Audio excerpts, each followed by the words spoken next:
सहकारिता मंत्रालय साबित होगा आशा का अग्रदूत। भारत सरकार ने गत 6 जुलाई को सहकारिता मंत्रालय के नाम से एक नए मंत्रालय के गठन की घोषणा की। इसके एक ऐतिहासिक निर्णय होने की संभावना है। आज भारत में सक्रिय करीब 8 लाख सहकारी समितियों से 30 करोड़ से अधिक लोग जुड़े हुए हैं।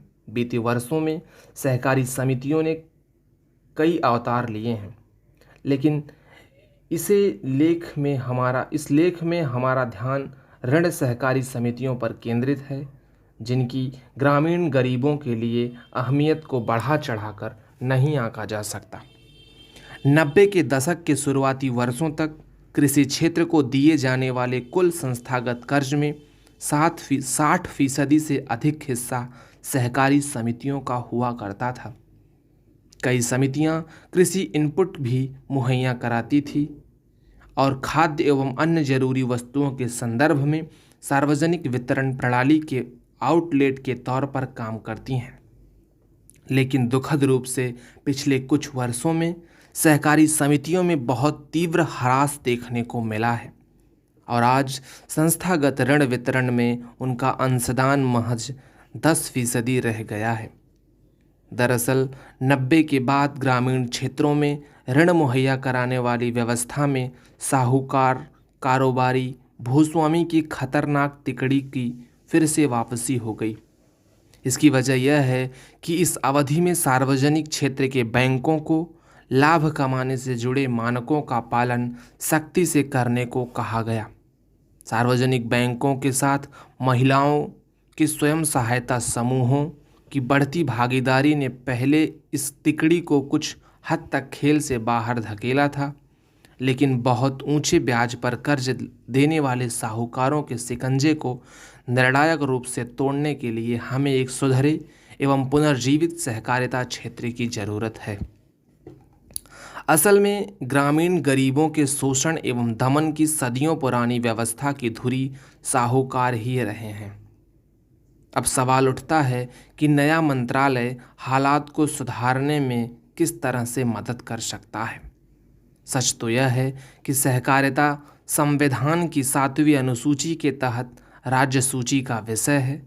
ऐसे में सहकारिता मंत्रालय के गठन ने अनेक के मन में यह वाजिब सवाल खड़ा कर दिया है कि केंद्र सरकार कहीं राजनीति से प्रेरित होकर अपने अधिकार क्षेत्र का अतिक्रमण तो नहीं कर रही है, जो सहकारी संघवाद की उसकी ही घोषित नीति के संभवतः उल्लंघन करता है।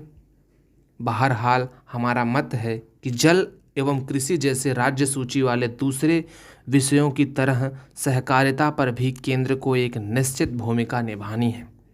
जब तक यह काम राज्य के हाथ मजबूत करने वाले एवं अनुसांगिकता के सिद्धांत को बल देने वाले एक तय ढांचे के भीतर होता है।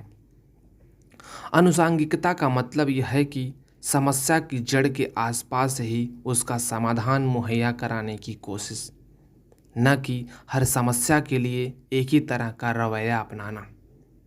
दरअसल भारत में केंद्रीकृत नियोजन के दौर से ही हर तरह की समस्या के लिए एक ही तरह का रवैया अपनाया जाता रहा है और योजना आयोग के उन्मूलन के बावजूद यह सिलसिला जारी है। भारी भ्रष्टाचार एवं राजनीतिक दखल की वजह से सहकारी समितियों की स्थिति में गिरावट आई है, जिसकी मार पारदर्शिता, प्रबंधन एवं शासन पर पड़ी है। सहकारी समितियों का सुधार उन्हें सदस्य केंद्रित, लोकतांत्रिक, स्वशासित एवं वित्तीय रूप से व्यवस्थित संस्थान बनाने में मददगार होगा। वर्ष 2005 में ग्रामीण सहकारी ऋण संस्थानों के पुनरुद्धार पर गठित कार्यबल की भी यह प्रमुख अनुशंसा थी। मशहूर अर्थशास्त्री ए वैद्यनाथन की अगुवाई वाले कार्यबल की अनुशंसाएं नए सहकारिता मंत्रालय के कामकाज को केंद्र बिंदु होनी चाहिए। कामकाज का केंद्र बिंदु होना चाहिए। वास्तव में इन सुझावों को लागू करने की राह में आ रही चुनौतियों पर एक सजग नज़र डालने से मंत्रालय के कामकाज को निर्धारित किया जाना चाहिए। सहकारिता क्षेत्र की सुधारात्मक व्यवस्था एक अहम पहलू केंद्र की तरफ से राज्यों को दी जाने वाली वित्तीय मदद के लिए प्राथमिक कृषि ऋण समितियों को पेशेवर अंदाज एवं लोकतांत्रिक तरीके से चलाने के लिए राज्यों द्वारा किए गए सुधारों को शर्त बना देना चाहिए। ध्यान रहे कि प्राथमिक कृषि ऋण समितियां ही ग्रामीण सहकारी ऋण संरचना की बुनियाद है। जब इन समितियों में सुधार लागू होते हैं और उनकी स्थिति मजबूत हो जाती है, उनके जिला एवं राज्य स्तरीय ऋण समितियां भी कहीं मजबूत होकर उभरेंगी। यह बहुत बड़ी कयावत है जिससे समितियों का ऑडिट और बही खाता को दुरुस्त करना, प्रतिस्पर्धी बने रहने के लिए ठोस अकाउंटिंग एवं निगरानी व्यवस्था अपनाना और पारदर्शिता, तकनीकी उन्नयन एवं हजारों प्राथमिक कृषि ऋण समितियों के कर्मचारियों की क्षमता बढ़ाने पर जोर देना होगा। जब राज्य इन गतिविधियों के लिए राजी हो जाए तो केंद्र को इस पर आने वाली लागत का एक बड़ा बोझ खुद ही उठाना चाहिए। इसके लिए केंद्र को वित्त, शासन, प्रबंधन एवं कानूनी सुधार से संबंधित मानकों, सिद्धांतों एवं तरीकों का एक बेहद महत्वपूर्ण ढांचा खड़ा करना होगा, ताकि राज्य एक निर्धारित समय सीमा के भीतर उन पर चर्चा कर सहमति जता सके। वैद्यनाथ पैनल की रिपोर्ट आए हुए कई साल हो चुके हैं और इस दौरान स्वयं सहायता समूहों को मजबूती से उभरना एक बड़ा सकारात्मक प्रगति रही है।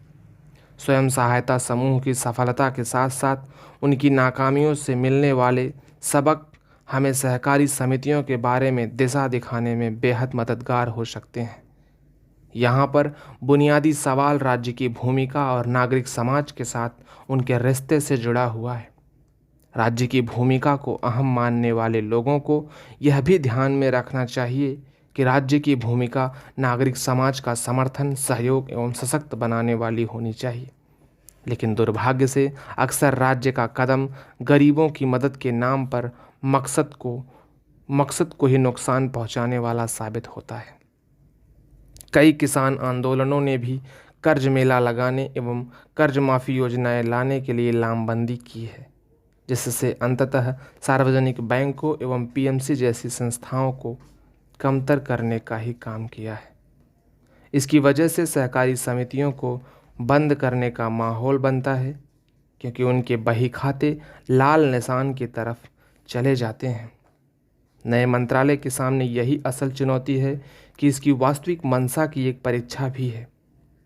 क्या यह नियंत्रण पर आधारित अल्पकालिक राजनीतिक लाभ के प्रलोभन में फंस जाएगा, या यह इन बेहद अहम संस्थाओं की दीर्घावधि सेहत की दिशा में काम करेगा? उम्मीद की जानी चाहिए कि आलोचक गलत साबित होंगे और सहकारिता मंत्रालय सही मायने में सहकारी संघवाद की भावना स्थापित करने के लिहाज से सहकारिता का एक अग्रदूत साबित होगा। लेखक शिव नाडर यूनिवर्सिटी में प्राध्यापक और योजना आयोग के पूर्व सदस्य हैं और यह संपादकीय बिजनेस स्टैंडर्ड के 15 अगस्त 2021 अंक से ली गई है। धन्यवाद।